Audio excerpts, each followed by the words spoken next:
सभी दर्शक बंधुओं को मेरा नमो मिटकर नमो बुद्धाय। साथियों,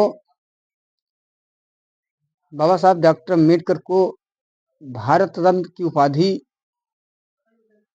बहुत कठिनाई और संघर्ष के बाद मिली।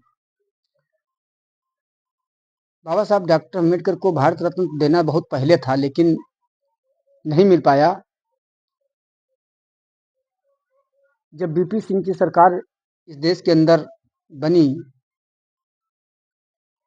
और बनने से पहले कुछ सांसद उनके कम थे, तो मानवर श्री कांसीराम साहब आज जो हमारे बीच में नहीं हैं, उनका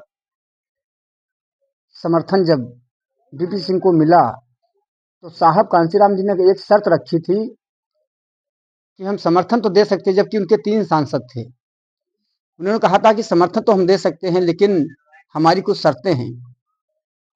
तो माननीय बीपी सिंह ने कहा, बताइए साहब क्या तुम्हारी शर्तें हैं। तो मानवर श्री कांसीराम साहब ने कहा था, पहली शर्त यह है कि बाबा साहब डॉक्टर अम्बेडकर को भारत रत्न की उपाधि, दूसरी शर्त यह है कि मंडल कमीशन लागू करो, क्योंकि जो पिछड़ों का आरक्षण है वो आरक्षण उनको मिलना चाहिए।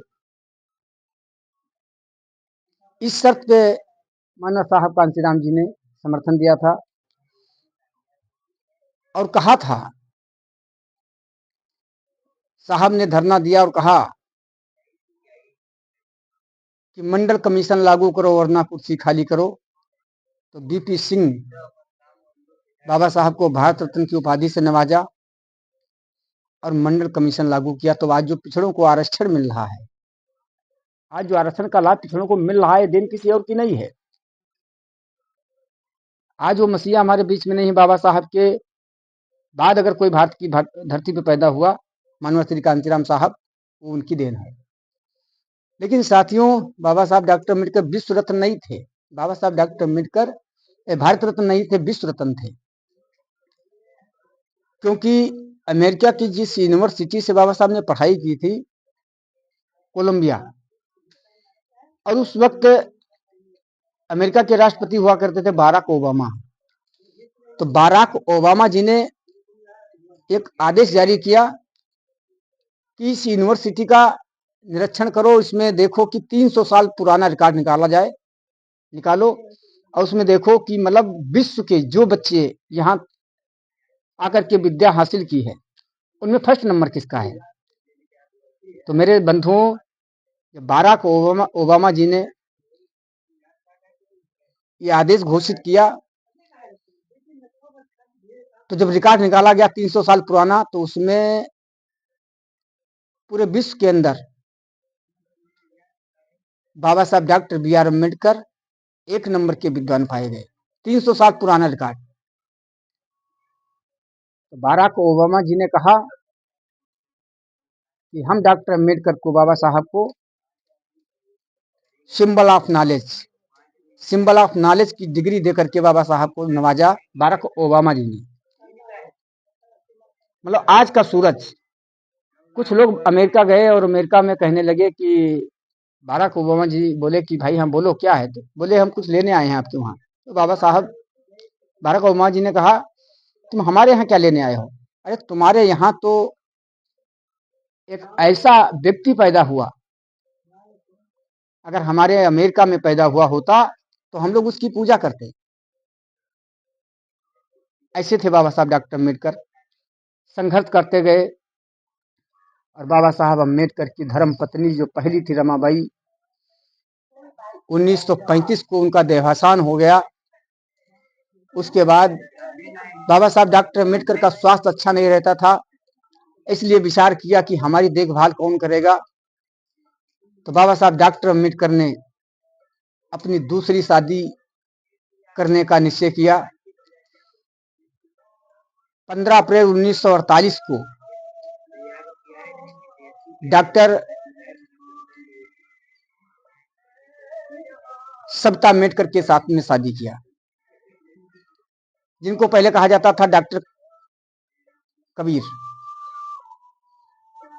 साथियों, बाबा साहब अपना समय बिताते रहे। और शारदा कबीर जो थी, जिनका सविता बाद में नाम पड़ा, शारदा कबीर बाबा साहब की देखभाल करती थी, समय समय पे दवा इलाज ये सब किया करती थी। लेकिन साथियों, ये नहीं मालूम था कि वो बैरन उस दिन की रात 6 दिसंबर 1956 की, बाबा साहब को इससे पहले नेपाल में एक महासम्मेलन, बौद्ध सम्मेलन में जाना था। लेकिन उस दुखदाई, उस बैरन काली रात ने बाबा साहब को डस लिया और 5 दिसंबर 1956 की रात को बाबा साहब इस दुनिया से विदा ले ली। बाबा साहब डॉक्टर अम्बेडकर इस दुनिया में नहीं रहे। उनका अंतिम संस्कार उनके पैतृक स्थान मुंबई में किया गया। क्या कसूर था बाबा साहब का, जो भारतीय संविधान के निर्माता थे? उनको यहाँ की मनुवादी लोग दिल्ली में उनको 5 फीट जगह संस्कार करने के लिए नहीं दी, इसलिए उनके शव को मुंबई चैत्य भूमि ले जाया गया और वहां पे बाबा साहब डॉक्टर अम्बेडकर का संस्कार किया गया। ऐसे लोग हमारे देश के अंदर,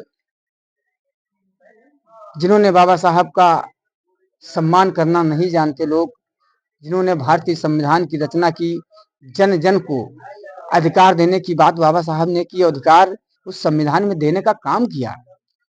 बाबा साहब डॉक्टर अम्बेडकर ने कहा था कि जुर्म करने वाले से जुर्म सहने वाला ज्यादा गुनहगार होता है।